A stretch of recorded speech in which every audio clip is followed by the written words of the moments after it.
अस्सलाम वालेकुम friend, this is Mughal. Welcome to another video. उम्मीद करता हूँ आप सब खैरियत से होंगे।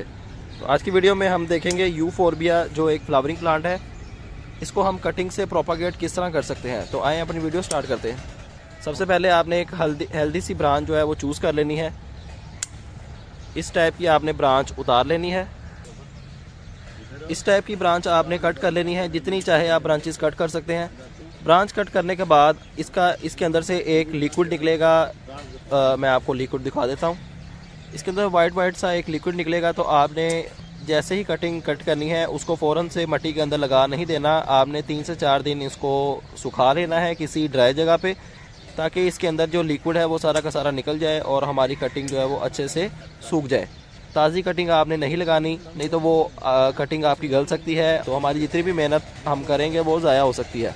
तो आपने 2 से 3 दिन इसको ड्राई करना है मस्ट। उसके बाद का प्रोसेस देखते हैं हमने इनको कैसे लगाना है। तो फ़िलहाल हम कटिंग्स उतार लेते हैं। जितनी कटिंग्स आपको चाहिए आप उतनी कटिंग्स उतार लें। देन इनको 2 से 3 दिन शेडी एरिया में ड्राई करें और फिर आप इसको लगा सकते हैं। देन आपको इंशाल्लाह बहुत अच्छा रिज़ल्ट देखने को मिलेगा।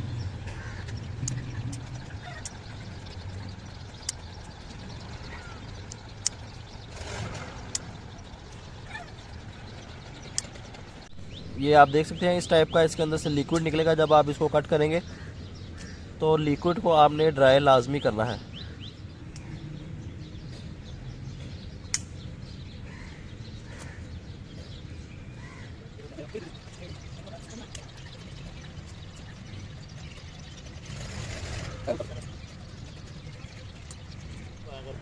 जी तो दोस्तों 2-3 दिन के बाद हमने अपनी कटिंग्स को ड्राई कर लिया है अच्छे से। अब टाइम है इनको लगाने का। तो लगाने का प्रोसेस देख लेते हैं। सबसे पहले एक पॉट लेंगे। पॉट का ड्रेनेज होल लाजमी देख लेंगे, पॉट के अंदर ड्रेनेज होल लाजमी हो। उसके अंदर थोड़ी सी मिट्टी भरेंगे।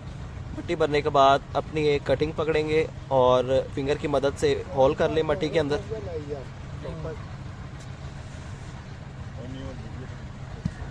और उसको थोड़ा सा पटक लें ताकि एयर पॉकेट से ख़त्म हो जाए। थोड़ी सी मिट्टी और ऐड करेंगे और हमारी कटिंग जो है वो अच्छे से लग जाएगी।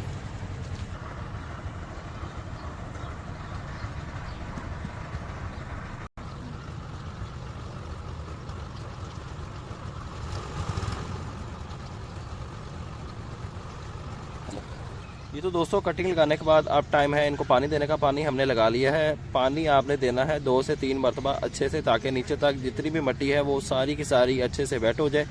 ज़्यादा आपने पानी इसको नहीं लगाना, बस एक बार मिट्टी पूरी वेट हो जाए देन आपने इसको इसके हाल पे छोड़ देना है। तो इंशाल्लाह कुछ ही दिनों में 15 से 20 दिन के अंदर इसकी ग्रोथ स्टार्ट हो जाएगी। और जब आप कटिंग लगाएंगे तो इसके लीव जो हैं वो मुरझा जाएंगे लाइक दिस। लेकिन आपने घबराना बिल्कुल नहीं है, क्योंकि जब भी हम कोई कटिंग लगाते हैं तो उसके लीव एक बार डाउन लाजमी होते हैं। देन वो स्टेबल होती है कटिंग और उसकी ग्रोथ दोबारा से स्टार्ट हो जाती है। तो कुछ ही दिन में इंशाल्लाह इसके लीव्स भी स्टेबल हो जाएंगे और इसकी ग्रोथ भी स्टार्ट हो जाएगी। तो उम्मीद करता हूँ आपको वीडियो पसंद आई होगी। चैनल पर नए हैं, चैनल को सब्सक्राइब लाजमी कर लें और बेल आइकन भी प्रेस कर लें। तो जो पिछले साल की कटिंग लगी हुई हैं मैं उनका रिज़ल्ट आपको दिखाता हूँ कि वो किस तरह ग्रो कर रहे हैं हमारे प्लांट, और उनकी हेल्थ किस तरह चल रही है और वो कितने हमें फ्लावर दे रहे हैं। जी तो दोस्तों ये कुछ प्लांट्स हमारे पास पड़े हुए हैं लास्ट ईयर जो हमने कटिंग से तैयार किए थे। तो आप इनकी ग्रोथ देख सकते हैं। सेम मेथड ये जो आपको बताया गया है इस वीडियो के अंदर, इसी मेथड के साथ इनको ग्रो किया गया है। अभी इसी मेथड के साथ यूफोरबिया की कटिंग लगाते हैं तो इंशाल्लाह आपको बहुत अच्छा रिजल्ट देखने को मिलेगा। तो ये सारे प्लांट्स पड़े हैं हमारे यूफोरबिया के। तो आप भी जल्दी से यूफोरबिया की कटिंग करें और इसको प्रोपागेट करते जाएँ और इससे न्यू प्लांट्स बनाते जाएँ और अपने दोस्तों को भी गिफ्ट करें और अपने चाहने वालों को गिफ्ट करें। आपसे मुलाकात होगी चला नेक्स्ट वीडियो में किसी नए टॉपिक के साथ। अपना ख्याल रखिएगा। तब तक के लिए अल्लाह हाफिज़।